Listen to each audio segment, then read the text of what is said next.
Good evening and welcome to the City of Helena City Commission meeting, May 3rd, 2021, 6 p.m. This meeting is called to order. Madam Clerk, would you take the roll, please?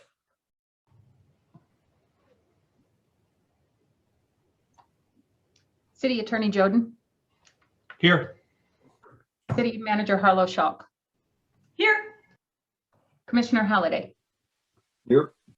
Commissioner Dean. Here. Commissioner Logan. Here. Commissioner O'Loughlin.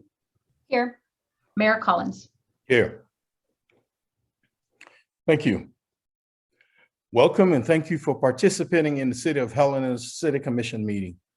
We are pleased to be able to provide this alternative meeting format in the city's effort to broaden public participation.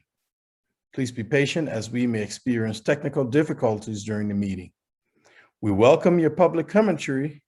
Please read the following tips and guidelines for the app usage and your participation. Would you rise for the Pledge of Allegiance?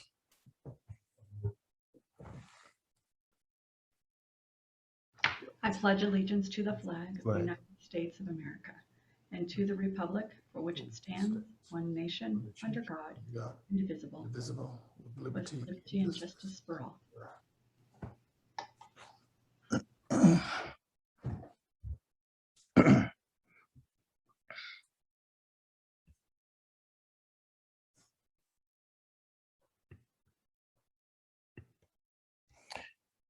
Consent agenda, claims.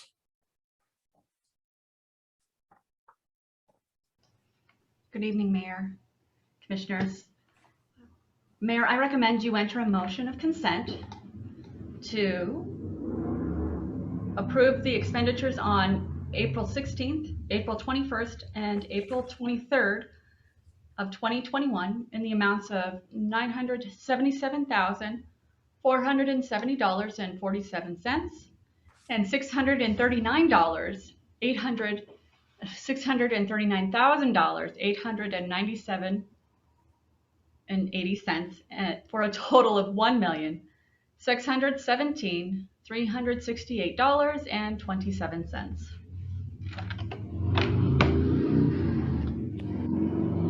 I'll entertain a motion. Mr. Mayor, I will move item A on the consent agenda, claims. Second. Any discussion?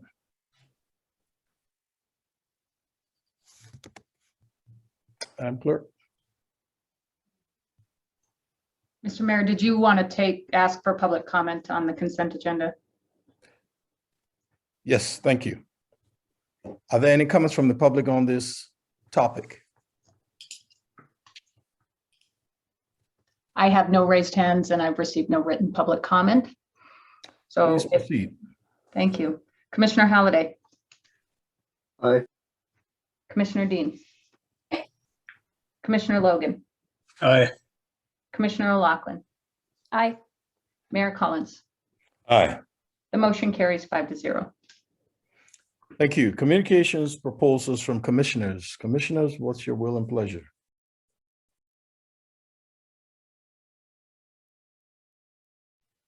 Mr. Mayor, Go ahead, Commissioner Logan. just like to take a minute to recognize the Helena Fire Department and the difficult fire that they dealt with this morning. I happened to be up in the City County building about the time the fire started. And a number of us were watching, trying to figure out what the dramatic amount of smoke was, and ultimately found out it was the listener mansion at 315 State. And from personal experience, I can tell you those are very difficult fires to deal with, and so I appreciate the work done by the Helena Fire Department, in addition to the our mutual aid partners that respond as well. And the police department, I know, provided a great deal of assistance in controlling the scene there. So I just like to just wanted to recognize that. So thank you. Thank you, Commissioner. Any others? All right, moving along, report of the city attorney. Mayor Collins, Commissioners, just wanted to let you know, give you a brief update on our discussions with the EPA. As I think Manager Harlow Schulk has let you know, we've been discussing with the EPA an administrative consent order to resolve EPA allegations against the city that it violated its NPDES permit that's attendant to our pre-treatment program. That's the regulation of significant and industrial users that discharge to our wastewater treatment plant. We have to have a program in place that monitors and samples their discharges to protect the wastewater treatment plant operations and to protect the discharge ultimately from that plant into the receiving waters. We're nearing the end of those discussions, and moving forward, I anticipate that we will be bringing a decision to you regarding litigation, potentially in an executive session in the near future. And these allegations go back to an audit in 2017, and then a letter of violations that the city received in the summer of last year. So just a heads up for now, and I can answer any questions that I can at this point. Thank you. Comments or questions from the commission? Thank you, City Attorney Jordan. City Manager's report. Thank you, Mayor. Good evening, Commissioners. And Good evening. thank you. I just wanted to send a congratulations out to our team for their work at the Civic Center last week, and the Arbor Day event was very successful.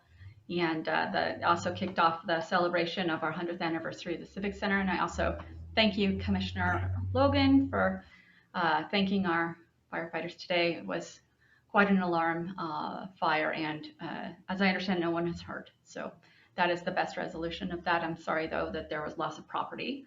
And thank you, Mayor. That concludes my report. Thank you. Communications from Helena Citizens Council. HCC Rep. Dylan Clapmeyer.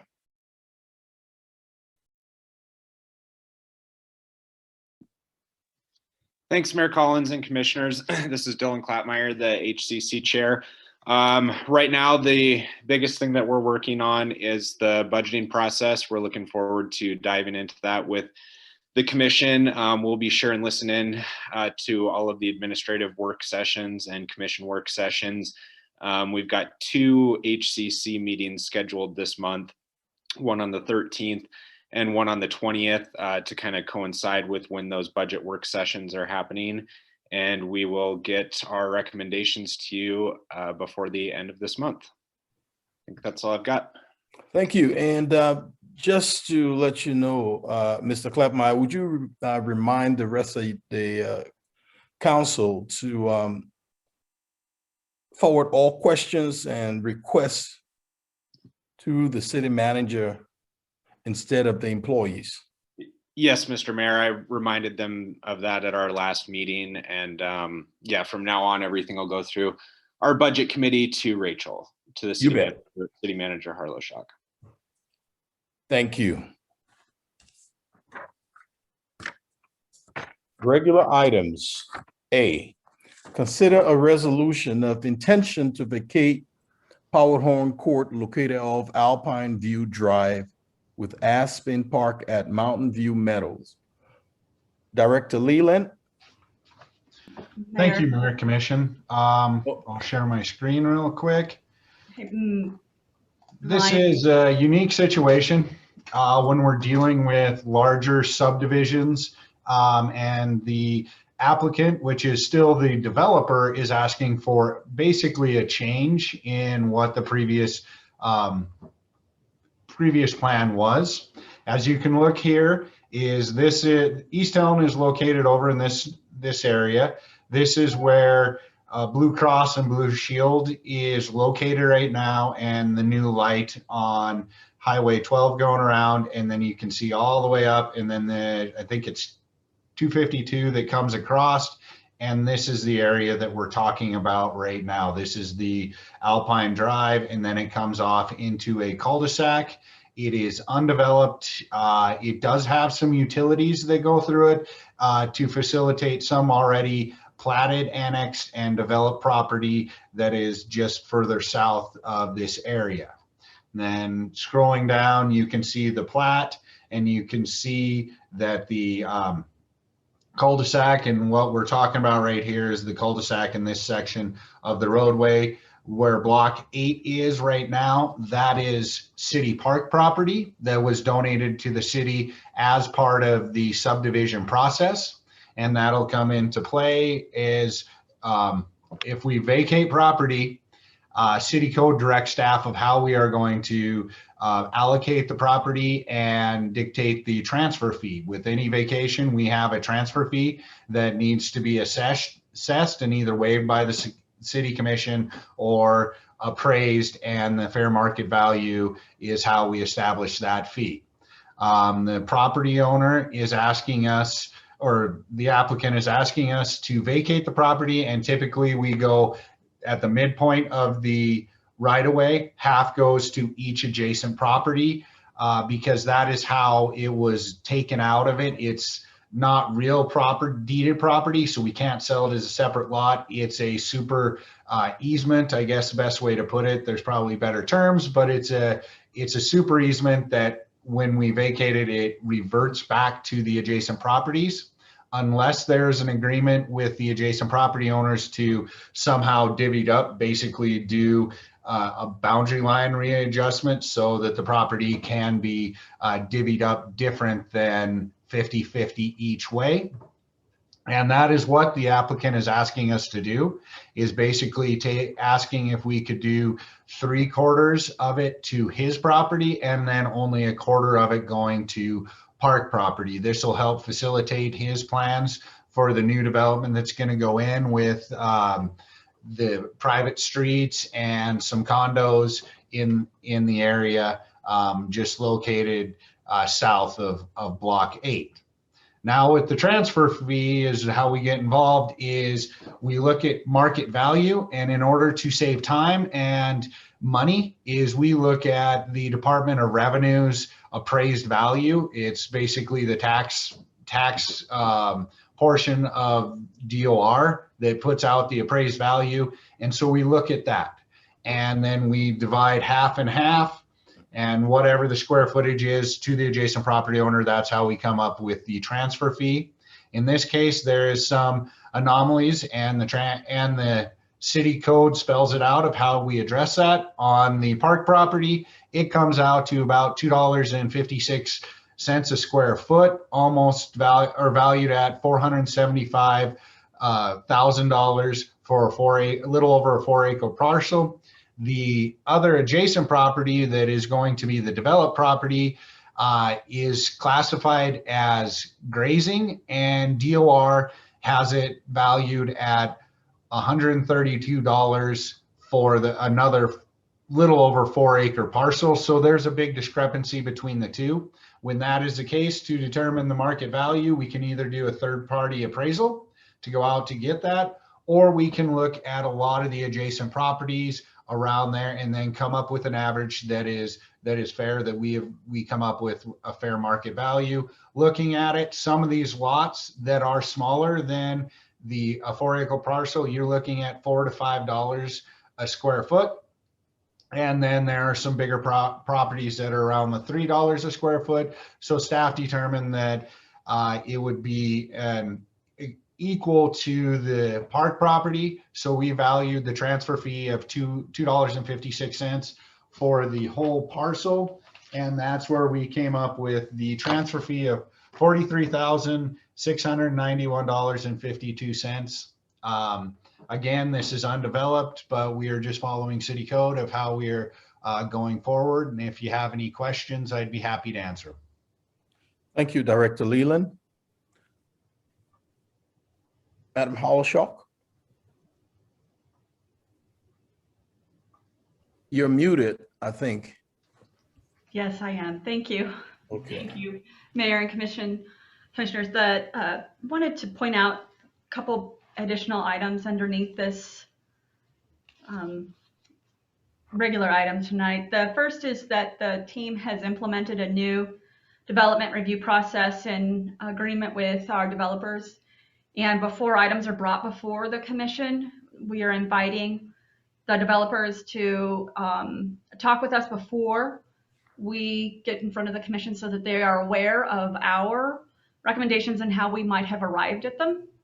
And then second, making sure that we're all in understanding of what is coming before the commission. And so I wanted to let you know that that was implemented on this project, as well as the Anderson Village Major Subdivision project as well, that you will hear next. And based on that and the conversations that I've had, while I do recommend, and that's the intention tonight, recommend that the commission adopt the resolution of intent to amend, the resolution of intent to vacate Powderhorn Court. I do not recommend that we add to that resolution a fee for the transfer based on the following, and that is that the land adjacent in Block 8, which was dedicated by the developer, has not been developed, and the property that we're vacating to is actually also not developed. So the value is actually only because of the zoning, and at this point the need for the vacation is related to our ask that they maintain compliance with the fire code distance requirements on the road itself. So while there's no change to the resolution tonight, I wanted to make sure and make you aware that the team has done an excellent job of following our city code and our processes. And this one is an anomaly that I don't believe we have seen before based on conversations with the team.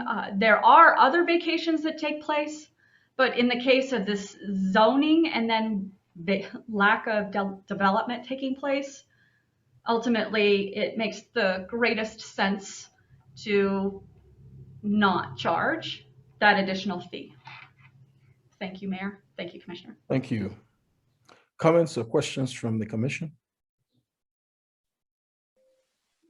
So I guess for the manager or Mr. Leland, what's the additional fee we're referring to? What's the total amount?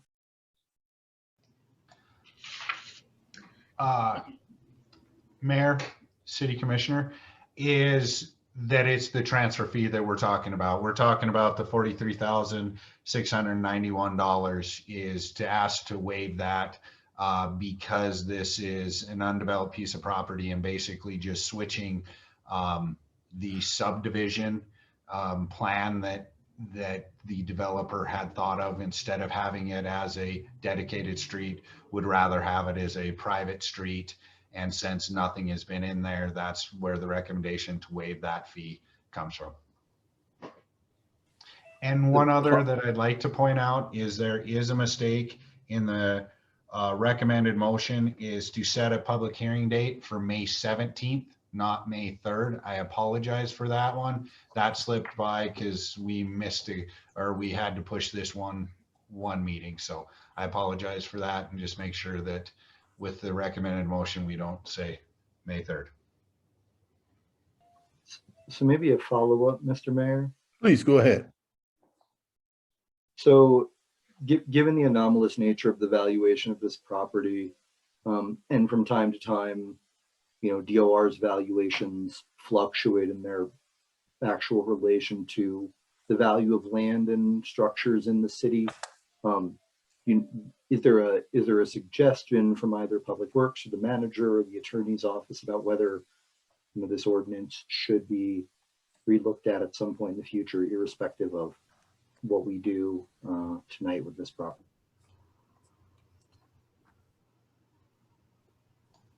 I can answer that if you're ready. Please go ahead, Madam Thank you. Manager. Thank you, Mayor.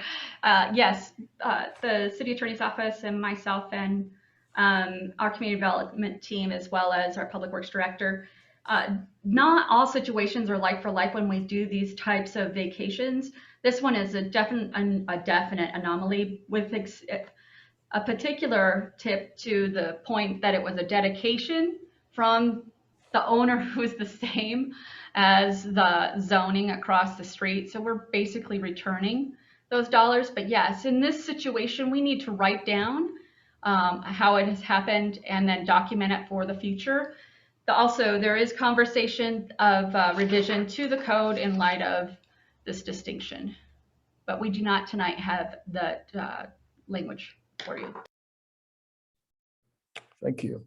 Any other comments or discussions from the commission?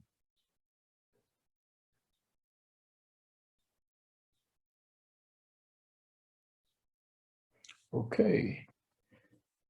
No comments or question. I'll seek a motion. Mr. Mayor, I will move to consider a resolution of intention to vacate Powderhorn Court located off Alpine View Drive with Aspen Park at Mountain View Meadows and set a public meeting for May 17th, 2021. Mayor Collins, this is Thomas. I just wanted to jump in real quick, maybe for a clarification. Okay. Commissioner Dean, is it your intent to consider waiving the transfer fee? Because I think that is, yes. Okay. Thank you, Second. Mr. Jordan. There's been any final discussion from the commission? Do you have any public comments on this topic? Madam Clerk? Mr. Mayor, I apologize. I do have a couple of hands raised, if I may. Please, go ahead. First up, I have Mark Runkle. Go ahead, Mr. Runkle. Okay, thank you, Mary Collins and commissioners and staff. I wanted to, I have a page of useless notes at this point, but I do want to say thanks to the staff for recognizing that this is an unusual situation. I think these 26 condominium units that we're doing this for project should generate well in excess of 150,000 in annual real estate taxes, and hopefully that'll be better than getting some money for a vacation. Also, this project has some offsite costs that push a developer a little bit, because there's 430 feet of Alpine View Drive, Collector Street, that has to be constructed, and it will only serve these 26 condos, since to the west there's a drainage, nothing can be built there, and then of course to the north is the park lot. So it has enough extra costs in it as it is, and of course we try to be as frugal as we can with our customers and their housing costs. So with that, I just want to say I also agree with the city manager that it will be very helpful for us if we have a little more procedure before the commission meeting to work with the staff, so that it's very stressful, I think, for a developer to be in front of you with a different opinion on something than the staff has. We know that could still happen, but we'd like to try to avoid it whenever possible. Thank you. Thank you, Mr. Runkle. Madam Clerk? Next, Mayor and Commissioners, I have Jeff Larson. Go ahead, Mr. Larson. Thank you, Mayor and Commissioners. My name is Jeff Larson. I'm the engineer representing Mr. Runkle, and I just had one other topic that I wanted to bring up. Is it about this topic? Yes, on the vacation. Okay. Yes, and after we submitted the vacation, we went to design, and during design we discovered that we needed a little space in the corner for a stop sign, and So we're asking if we could add another 25 square feet or so to the vacation for that stop sign to create a little space for it. It's right at the intersection of Alpine Drive with Powderhorn Court.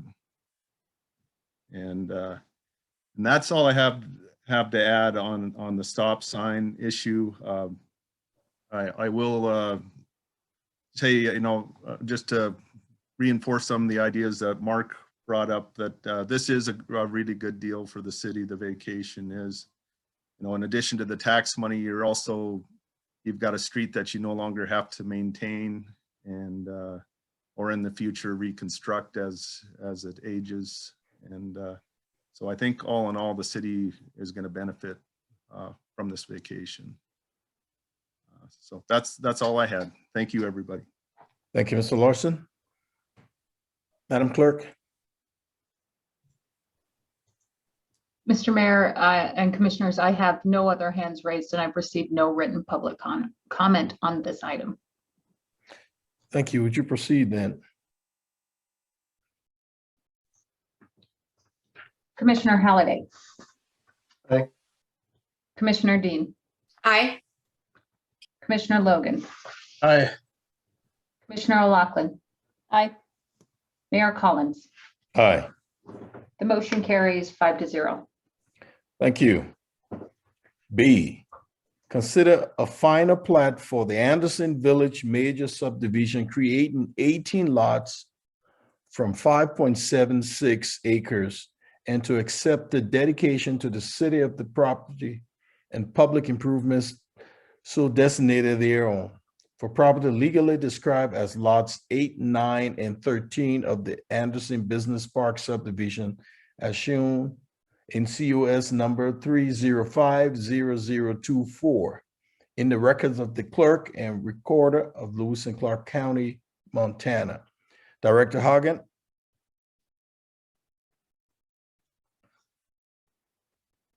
Mr. Mayor, I'm going to let Michael McConnell, the staff planner, present this evening with your approval.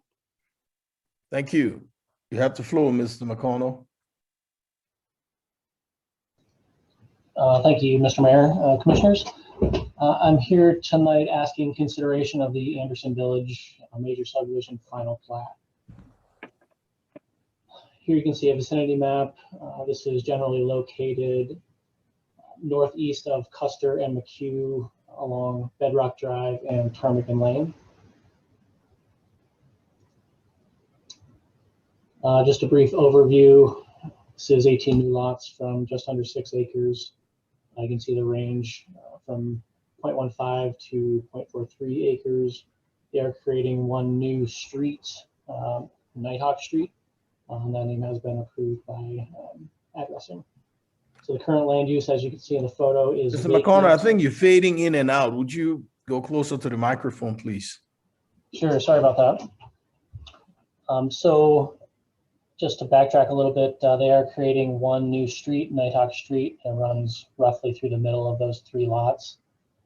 As you can see in the photo, the current land use is vacant, and the current zone is RO. There is no proposed zone change. RO allows for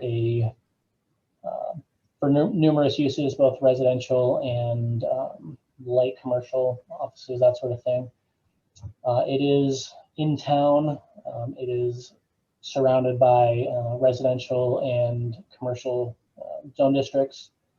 It is worth mentioning that the growth policy that we updated this past year is supportive of this type of infill development. It's located in close proximity to employment centers, to different services and amenities. It's located on city infrastructure, and it will take advantage of existing street networks and wet utility networks as well. So there were several conditions of approval that the commission set forth with the preliminary plat. You can see them there. Stop signs at both ends of the proposed street has been installed. Road ID signs installed at all new intersections. They also have been installed. There is a new storm drainage facility that still needs to be dedicated to the city, and that will happen immediately after the filing of the final plat. How the easement is worded, or how easements are worded, you need the final plat filing number to include on the easement in order for it to be effective. There are some other requirements as well. They have their infrastructure either installed and approved by the City of Helena Public Works Department or financially guaranteed. And the chip seal for Nighthawk and some ADA ramps are the improvements that have yet to be completed. And the parkland dedication, they opted for a cash in lieu of land. And the figure of $108,130 was approved by the City of Helena Park Department. So staff is recommending approval. So move to approve the final plat for the Anderson Village major subdivision, creating 18 lots from 5.76 acres, and accept the dedication to the city of the property and public improvements so designated thereon for property legally described as lots 8, 9, and 13 of the Anderson Business Park subdivision, as shown on COS 305-0024 in the records of the clerk and recorder. Thank you, Mayor and Commissioners. If you have any questions for me, I'd be happy to answer them now. Thank you, Mr. McConnell. Comments or questions from the commission? Public comments? Madam Clerk? Mr. Mayor, Commissioners, I've received no written public comment and I have no hands raised on this item. I'll entertain a motion.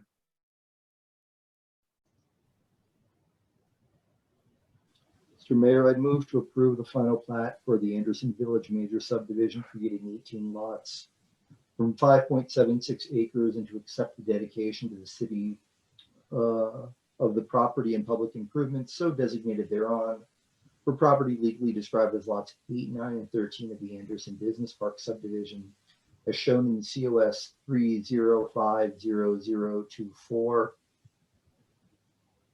in the records of the clerk and recorder of Lewis and Clark County, Montana. Second.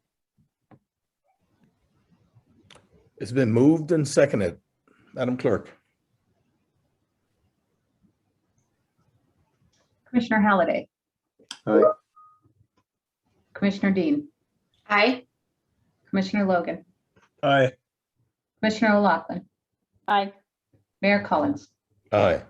The motion carries 5-0. Thank you.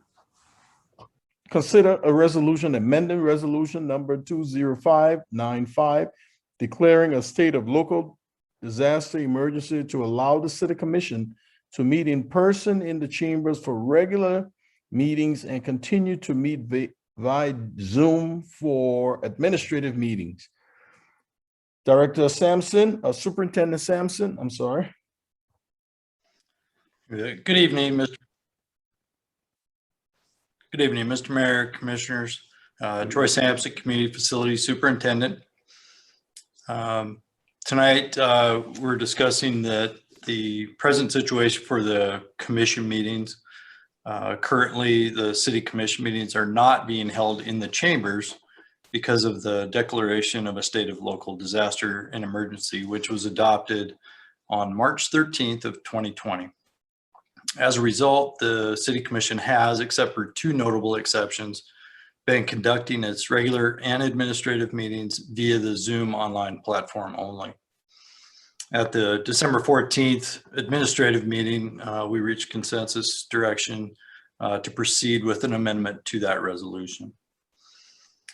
In-person meetings could be held in the commission chambers with guidance from Lewis Clark Public Health. Lewis Clark Public Health reviewed our plan on March 2nd of 2021 and has determined that these meetings may be managed with physical distancing and other controls which we propose to put in place. Some of those controls are limiting meeting room occupancy to 28 people total to maintain social distancing. The installation of plexiglass dividers between commission and staff seating where 6-foot separation cannot be achieved. Masks would be required for anyone unable to physically distance by at least 6 feet. And currently the county health mask mandate is in effect, which requires masks for all meeting attendees.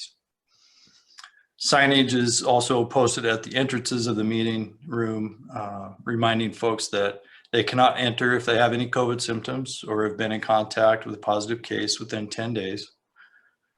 Hand sanitizer and extra masks are available at the entrances also. Cleaning and sanitizing any high-touch contact points will be performed. Disposable microphone covers will be changed out between users. Custodial staff will clean and sanitize all surfaces after the meeting. The seating for the audience has been set up and meets the 6-foot distancing requirement. We'll also continue to offer the virtual meetings in addition to in-person. At this time, staff has set up the necessary equipment in the chamber that allows for public staff participation over the Zoom online platform. Additional suggestions from the public health to help control numbers or, if we had an agenda item that was likely to draw a crowd, we could schedule a time so that the people that are interested in that item can attend that agenda item and then leave so that others can join in for the next agenda item. And we would try to leave adequate time between agenda items so that people can leave and enter without too much gathering. We'll be sure that the waiting area outside the chambers is marked for social distancing. The other option would be to consider moving to another location to accommodate a larger crowd. So in addition to in-person participation, the city will continue to offer an online participation option due to its popularity with the public. The advantage of moving back to in-person meetings would put us back into a normal process of conducting business, and at the same time maintains the Zoom environment with closed captioning that the community appreciates. The staff's recommendation is move to approve resolution amending resolution number 20595, declaring a state of local disaster emergency to allow the city commission to meet in person in the chambers for regular meetings and continue to meet via Zoom for administrative meetings. And I'm available for any questions at this time. Thank you, Superintendent Sampson. Do we have any comments or questions from the commission? You have one question, Mr. Mayor. Go ahead, Commissioner Davis. Since our admin meetings will stay on Zoom, does that also mean all of our upcoming working sessions are also staying on Zoom? I'm going to refer that question to the city manager. Thank you, Mayor. Yes. Thank you, Commissioner Dean. That question answer is yes. We will be having those in the Zoom environment as well.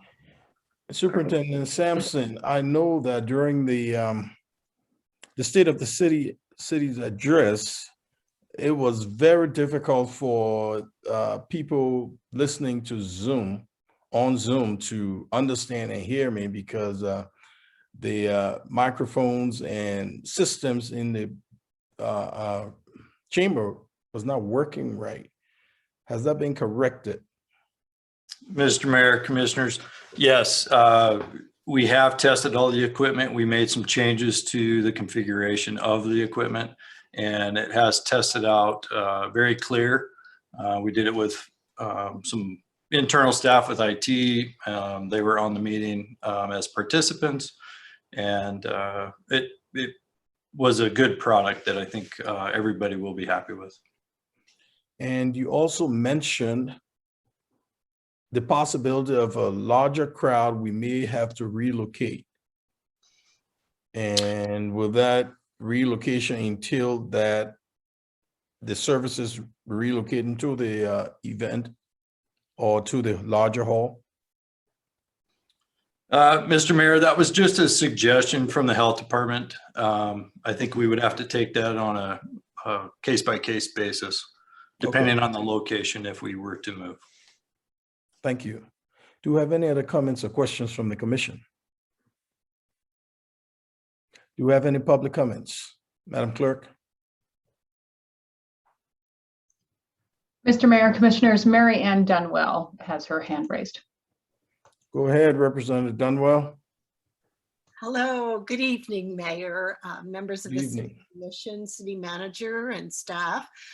My name is Mary Ann Dunwell. I live at 2811 Alexis Avenue in Helena, and I just want to weigh in on this. I want to express my sincere appreciation for the precautions, the protections, the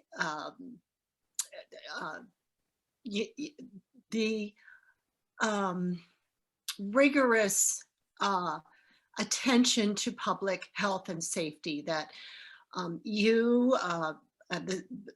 the city, county health department, the Board of Health have demonstrated during this pandemic. The pandemic, knock on wood, is waning. Half of Americans have at least one vaccination, one COVID shot, and Montana is doing pretty well with the COVID shots. Our case numbers are decreasing, and I think it's time now to move into in-person meetings with the protections that you've outlined.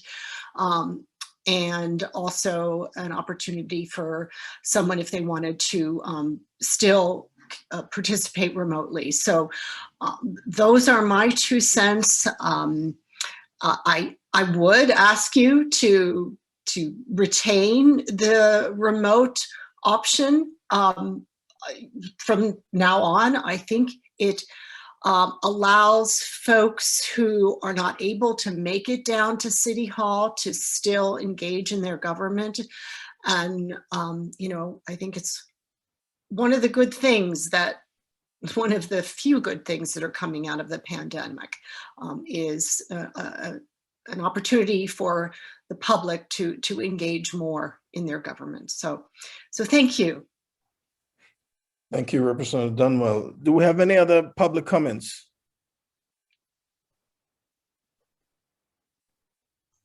Mr. Mayor, Commissioners, I have no other hands raised and no written public comment at this time. Okay, thank you. At this time, I'll entertain a motion.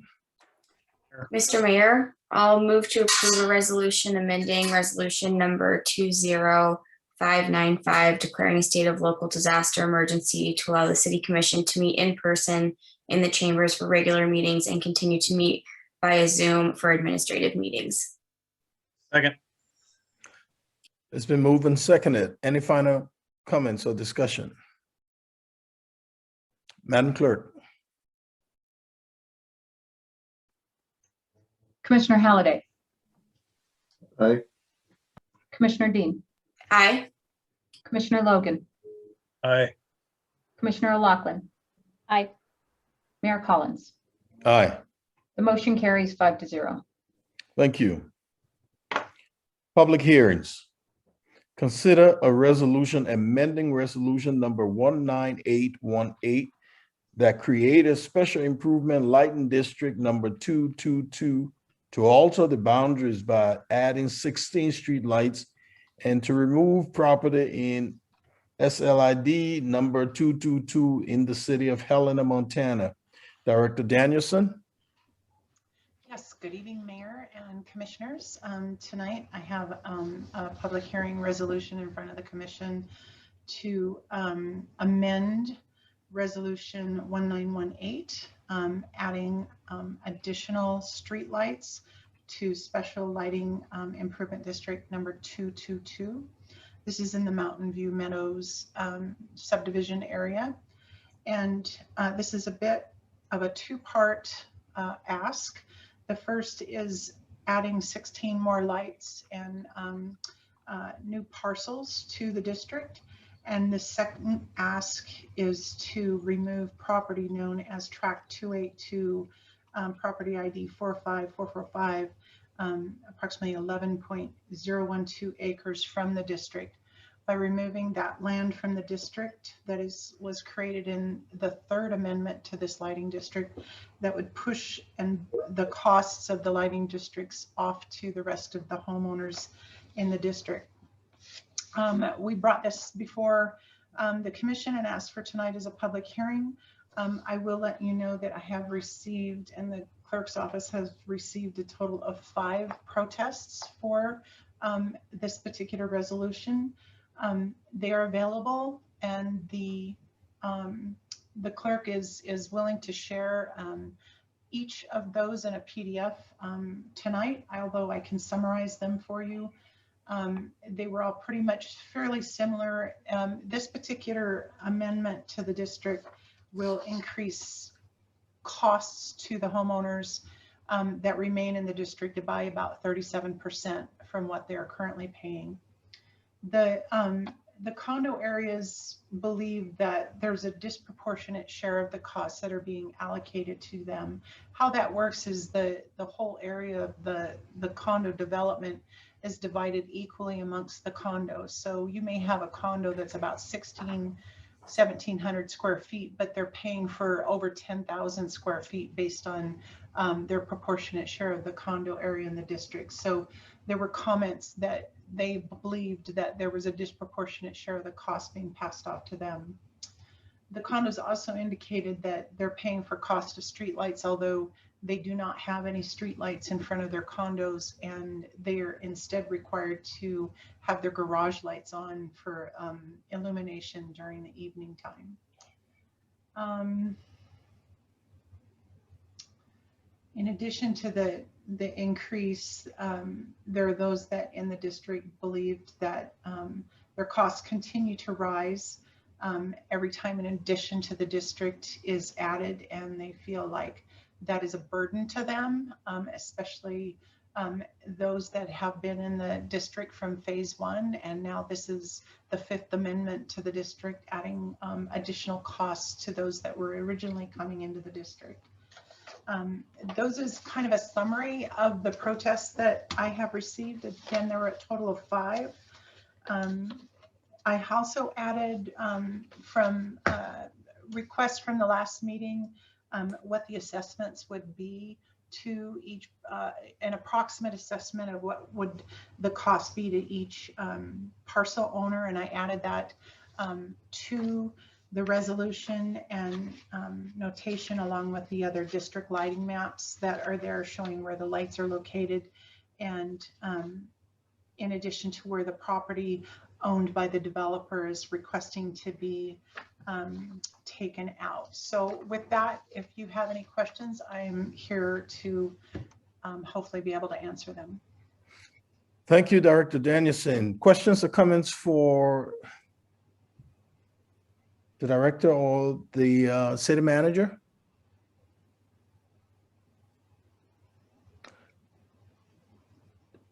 Any public comments? Madam Clerk? Mr. Mayor, Commissioners, I do have several hands raised. The first is Mary Ann Dunwell. Go ahead, Representative Dunwell. Thank you again, Mayor Collins, commissioners, and staff, city manager. My name is Mary Ann Dunwell. I live at 2811 Alexis Avenue in Helena, and it is part of the Mountain View Meadows development. And I am weighing in favor of this, even though it'll cost me another $48. I'm weighing in favor. I don't like it, and I could do some other things with that $48. However, and my house is a small house. It's not a condo, so it's sort of on the other side of the development, right across from the city park there, which, not to get off track, but I really would love the city park to have a restroom. We have so many people using that park, but let me get back on track to the lights. One of the reasons I moved here is because it had street lighting, because it had sidewalks. It was a walkable community. And so that's where lights come in. They're a public safety issue. They're a public amenity. So I don't mind forking out some more money so that the other side of the development can have streetlights. You know, we all use the streetlights in one way or another. When we drive down the street, when we walk in the evenings, it's in the early mornings, whether or not the light is right outside our home or not. So again, it's a question of everybody paying their fair share for a public amenity. Having said that, I wish our city would look at comprehensive street lighting for the entire city, because as it is now, there's an inequity. Some parts of the city don't have illumination, and it's kind of dangerous, frankly. You know, look, rather than these piecemeal lighting districts, which I know go way, way back to the origin of Helena, I've already discussed this with some of you. Rather than that, I think we need to sort of move into the 21st century and do a citywide public streetlight plan. That is, if the legislature still lets you pass an ordinance like that.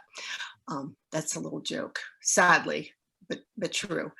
So yes, I'm in favor of this. The part of the giving up attractive land, I'm not familiar with that, but the streetlights is there why I'm weighing in. Thank you. Thank you, Representative Dunwell. Do we have other hands up, raised hands rather? Yes, Mr. Mayor, Commissioners, I would ask the next individual to please identify themselves with their full name. They're listed only as Bob. You have the floor, Bob. Would you give your full name and address, please? Yes, my name is Robert Brown and my wife Deborah is with me. We have a condo at 2877 Vista Avenue in the subdivision. And I have submitted a written opposition to two aspects of the proposed amendment to the current resolution, the SILD that's before you. I believe Ms. Danielson has done a good job of summarizing the thrust of what the concerns are. I would like to say to Ms. Dunwell, we have no street lights on Vista Avenue or Vista View once it comes into being. And there is a third street in our area where there are no street lights. Now, on the outer edges of it, if we walk around someone's house, we can see a street light, but there are no, Contour Avenue, there are no street lights. We currently are asked to, I'm not sure if it's a mandate or just a strong suggestion, to leave our garage lights on at night so we have lighting for safety purposes. So my concern is that I favor streetlights. I, like you, think that they're an amenity that should be everywhere in the community.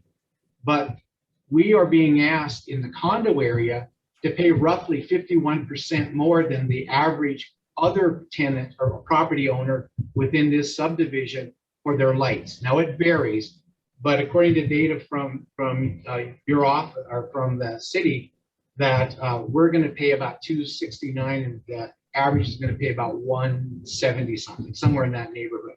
We're roughly $90 more for no lights. That struck me as peculiar. Now, we have been told that our street is a private street, but I don't understand why we couldn't have streetlights on there. So that's my first concern, is that I'd gladly pay for it if we had them. Number two, would you try to wrap this up, please, Ms. Bob? Yes. Thank you. Yes, there is a request by the owner or the developer to remove over 479,000 square feet that is currently being paid for by the developer for streetlights and shifting it on to everybody else that lives in the subdivision. Ironically, unlike my street, which has no lights, That street that goes by the property that's being the 11.012 acres has 8 lights on the street across from it. Actually, 4 lights are on the property or adjacent to the property and 4 across the street.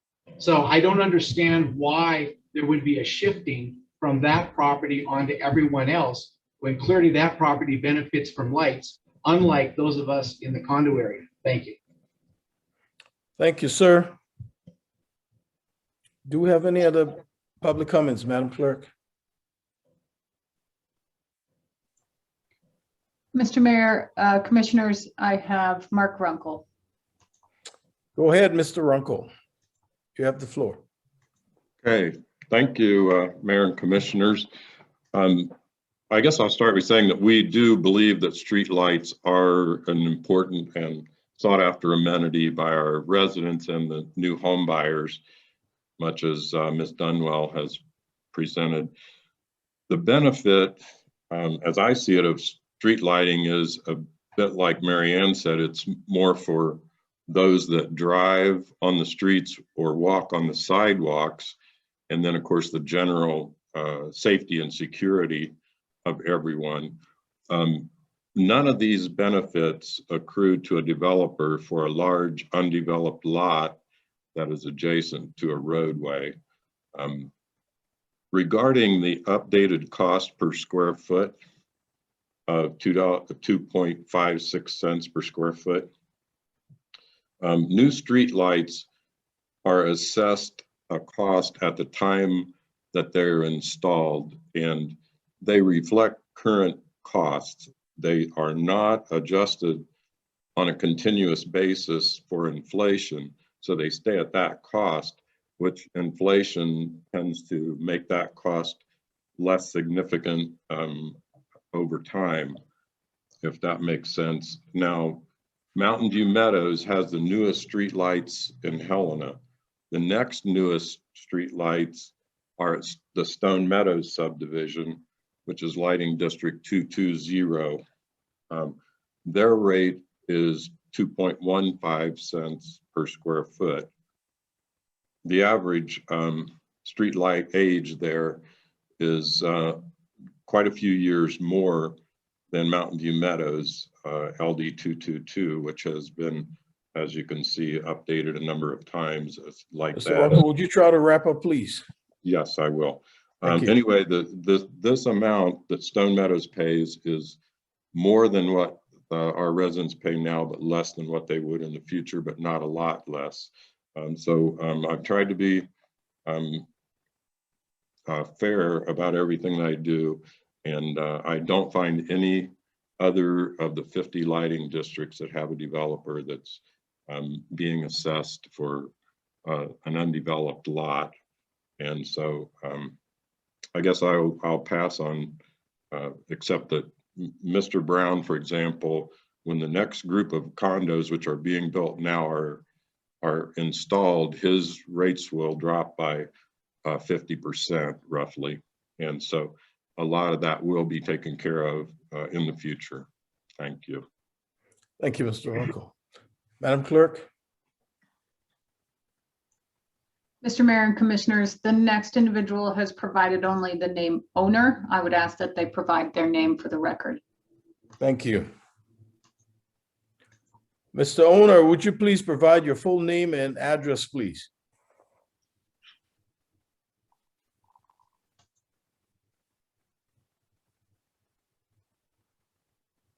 Mr. Owner or Ms. Owner, whichever. Good evening, Mr. Commissioner. I believe they're talking about me.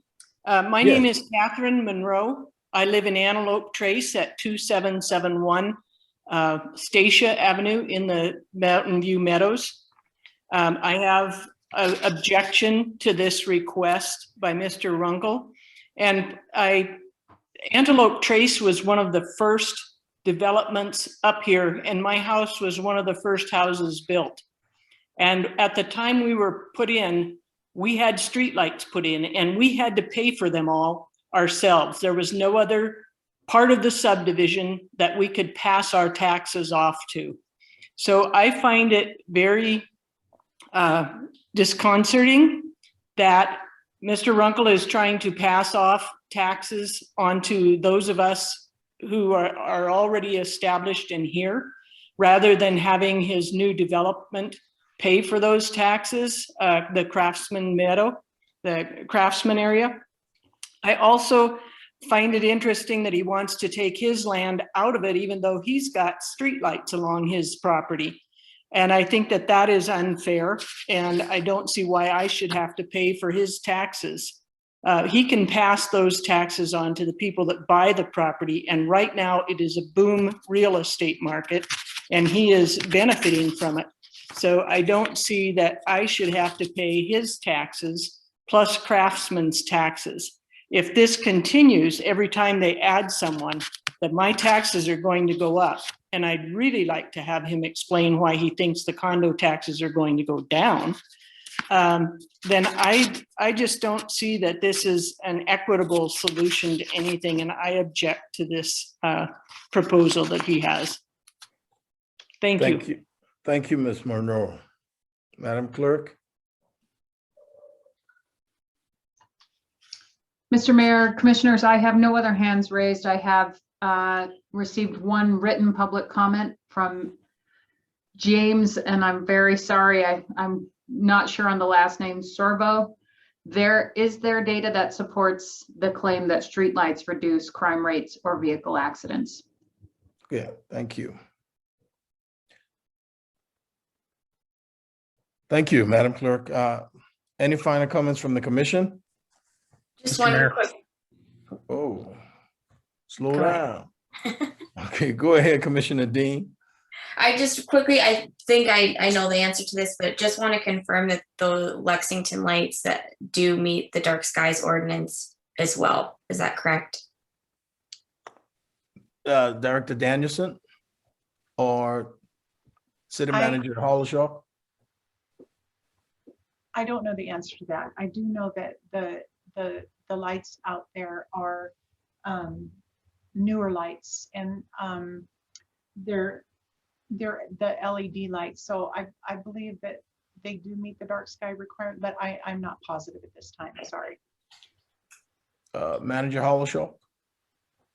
Thank you, Mayor. Commissioner Dean, I'm actually not sure. We'll have to get back to you with an answer on that, and I have reached out to Director Haugen. If she is available, she may have an answer, but I do not have one at this time. Well, and also, Mayor, I'll just note Mr. Runkle raised his hand when that question. Yeah, and that I was about to acknowledge that when Mr. Runkle, do you have an answer for us on that question? I believe I do. Please go ahead. Okay, we've worked with Northwestern Energy, and these are Lexington lights. They're four-sided. So in order to meet the ordinance and not have trespass, I believe it's more than, is it 1 or 1.5 foot candles onto the next property, which is a very low standard and difficult. But we measured, tried some screens, and they put a screen in the top portion of the one that faces in toward the properties that cuts that light off just beyond, or kind of at the edge of the sidewalk. Okay. And they've all been updated to LED lights and with those screens in them. Thank you, Mr. Runkle. Commissioner Logan. Thank you, Mr. Mayor. Question for the manager, I believe. So a couple of the folks that protested or that spoke and maybe included in the written comments talked about the idea of they're being assessed for a benefit that they're not getting. Is there any adjustment that can be made for those property owners? Manager Hollishaw. Thank you, Mayor. Commissioner Logan, as I understand it, our evaluation included a review by our team on the appropriate method of assessment calculation. So that has been confirmed. as to whether or not it has been calculated correctly. Now, whether or not the second layer, which you discuss, which is the outcome of those being assessed and whether or not they receive benefit from it, that is not part of the calculation as I understand it, but I would defer to Ms. Danielson if it is. I do not believe it actually is a part of that calculation. And then last, oh, no, I think that was my last piece of it. If you have any clarification, Ms. Danielson. Director Danielson? Yes, Mayor and Commissioner Logan. The calculation is for these light districts and for all of the light districts throughout Helena are based on the proportionate square feet that the parcel owner has. Condos are a little bit different because they have a common area of the condos, and then that entire common area is divided equally among the condo owners, and so they pay for their proportionate share of the condo area that they own. But that is the calculation that is processed for all of the light districts in Helena, and whether or not the assessed benefit to each parcel owner does not come into the calculation.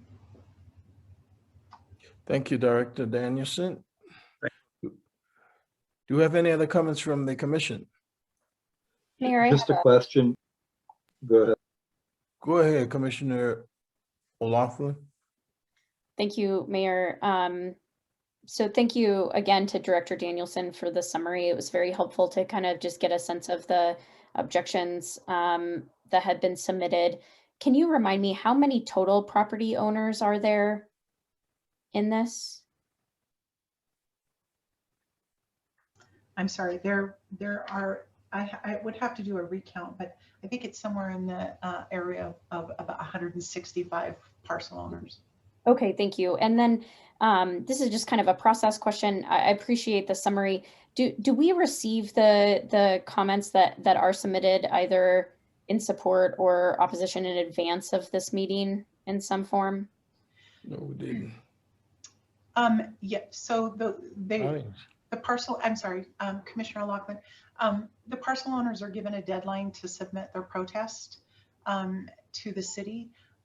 It's shortly before this meeting, so there's by the time I have to get this resolution and all of the documents uploaded into Novus and available for public comment, we have not gathered at that point in time all of the protests that have been submitted. It would have been, you're right, it would have been nice to have given the commission the time to look at each written document. And we have another light district coming up for resolution, and I will work with the city clerk's office to see if we can submit those to the commission prior to the meeting. Okay, great, thank you. And then Mayor, I have one question for Mr. Runkle, if that's okay. Please go ahead. Okay. So hopefully Mr. Runkle is still available.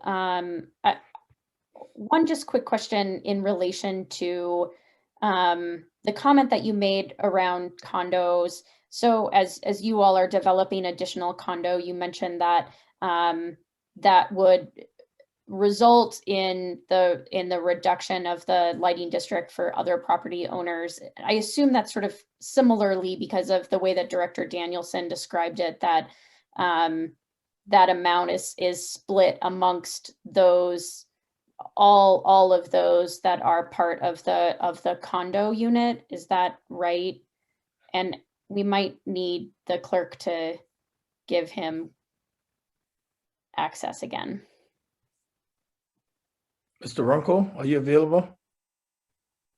Madam Clerk? Go ahead, Mr. Runkle. Okay, yes. Thank you, I am. It is basically, as Director Danielson said, that but it's by lot, and there are roughly 4 or 5 condo lots. And my comment specifically related to Mr. Brown's lot, which he has about 10,000 square feet that get assessed. But that lot will have 6 new buildings, 12 new units on it. It has 14 right now. And so his area will, on a condo lot, they just divide the number of units into the area, and that is what gets assessed. So his assessment will be cut almost in half the next time that things get updated and these condos are finished. They're all under construction now. Okay, thank you. Thanks, Mayor. Thank you, Commissioner Halliday. Geez, I went blank. For either Ms. Danielson or the city attorney, there was a mention of the condo development and not having streetlights in front of some of those units, and those units being adjacent to private drives. Does the city install or deal with street lighting on private drives? Dr. Danielson? Yes, Mayor, Commissioner Halliday, I believe that private owners can, for private roads, can petition to the city to have streetlights installed on their road and create a new district. Thank you. And just a comment on the condos. Going back to Commissioner Logan's question about equity, condos are a funky little creature under Montana property law, and sort of the way we divide them up and separate them from their land to the extent that they count as an individual lot. Right, in theory, they are getting the benefit of the streetlights relative to their square footage in the entire district. They just happen to have taken one parcel and carved it into private roads different than a public street, right? If there was a public street in there, we might have put lights in this district to begin with. And you just got to remember that it cuts both ways for condos. If you recall last year when the church up near Stone Meadows came in, right, this commission asked staff to work with those property owners in order to condoize their property so that they could reduce their assessments on a square foot basis. It just really is a case by case basis with condos, right? So to do something with condos here might impact the application to a condo someplace else. We apply these assessments to every condo in the placer in a manner that results in the placer paying, I think, tens of thousands more than an apartment building. Right? There's inequities in our system based on the condo situation. I wouldn't recommend this commission pursue an approach where we take one individual owner and say, if you can see a street light out your window, you're getting the advantage of a district. If you can't, you're not. If we have concerns about equities with regard to condos, which there are issues, again, some benefit, some don't. That's really something more for this commission to take up as a comprehensive package. Otherwise, we just pick winners and losers based on the intricacies of a question in front of us. So, we're just applying this based on state law and the way that condos are divided up as parcels. And sometimes the rub is against condos, sometimes it's in their favor. Thank you, Commissioner. Any final comments from the commission? If not, go ahead, City Manager Hollishaw. Thank you, Mayor. I just wanted to note there are some distinctions within the comments of Commissioner Halliday that we would add in light of apartments and condos that might be different in the assessments, just to underscore it is more complex than, and each property has to be reviewed individually. So just wanted to underscore that those are all different types and uses, and those are assessed in different methods that City Attorney Joden could provide greater detail for in a summary if you would like later at another time. Thank you, Manager Hollishaw. Any final comments? If not, I'll entertain a motion.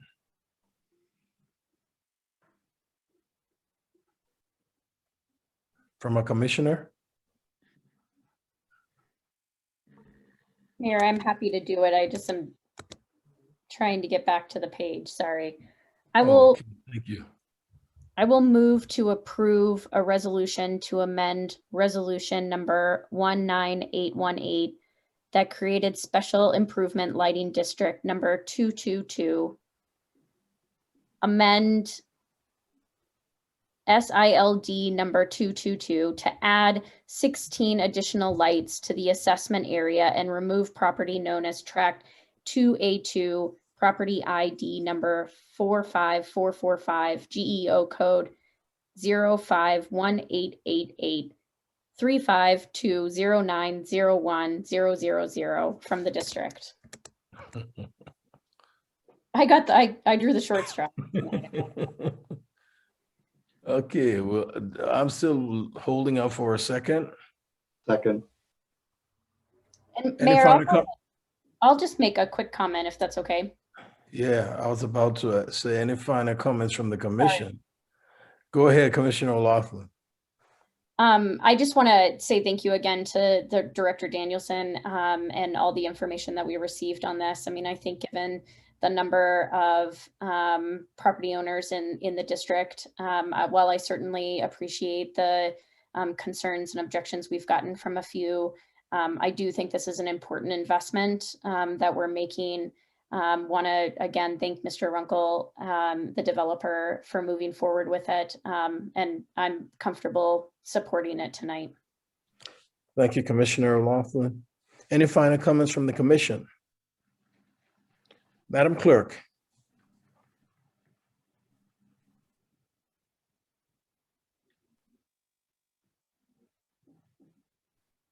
Madam Clerk. Sorry, Mr. Mayor, Commissioners, I thought I had unmuted myself. I had not. Commissioner Halliday. Aye. Commissioner Dean. Aye. Commissioner Logan. Aye. Commissioner O'Loughlin. Aye. Mayor Collins. Aye. The motion carries 5-0. Yes, and Madam Clerk, item on our agenda, 8 Delta, was it pulled or is it still on? Because it's not on the staff agenda and I think I jumped over that. Mr. Mayor, Commissioners, you are beating me to the punch, Mr. Mayor. So it appears to be that there's a discrepancy between both the official agenda that's online and the online agenda that is just simply the front page. Right. This item, as you say, regular item D, was intended to be moved to a separate meeting. Okay. To the next official meeting. So in an interest for public participation and transparency, I recommend that we continue with that plan and not entertain item D tonight. Roger that. At this time, excuse me, I heard. Mr. Mayor, just for the record, I voted against that previous motion. Which previous motion? Relative to the lighting district. Oh, okay. Madam Clerk, did you get that? My apologies, Commissioner Logan. I think I heard you incorrectly. Thank you for correcting the record. The motion carries 4-1. Thank you. At this time, is there anyone from the public wishes to address the commission?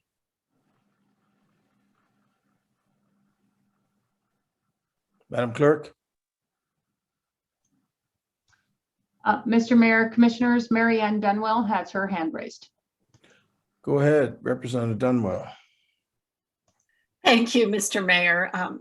Members of the City Commission, I'll be brief because I know it's the end of a long day. I am a state representative and we just completed the 2021 legislative session. There were quite a few pieces of legislation that were passed. Some have been signed by the governor, some will most likely be signed by the governor. And these pieces of legislation really chip away at local communities being able to pass their own ordinances, govern themselves according to their community needs, from dismantling public health authority. We have a couple of bills that sailed through that way. Banning inclusive zoning in housing, prohibiting vaping, anything that you wanted to do, prohibiting vaping, or regulating firearms. And if you wanted to create a sanctuary city, I mean, none of these things could be done with the legislation that passed. I'm simplifying it quite a bit. I mean, there's some ins and outs, but my ask of you is that you consider litigation because some of these, I believe, violate our Montana Constitution, and also your ability to govern, you know, as the City of Helena.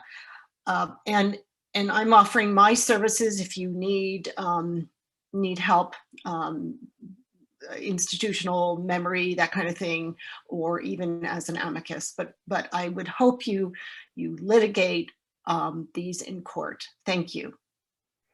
Thank you, Representative Dunwell. Do we have any other comments from the public? Madam Clerk, do we have any raised hands? Mr. Mayor, Commissioners, I've received no other written public comment and I have no raised hands at this time. Okay, well, we'll give another 45 seconds and then move forward.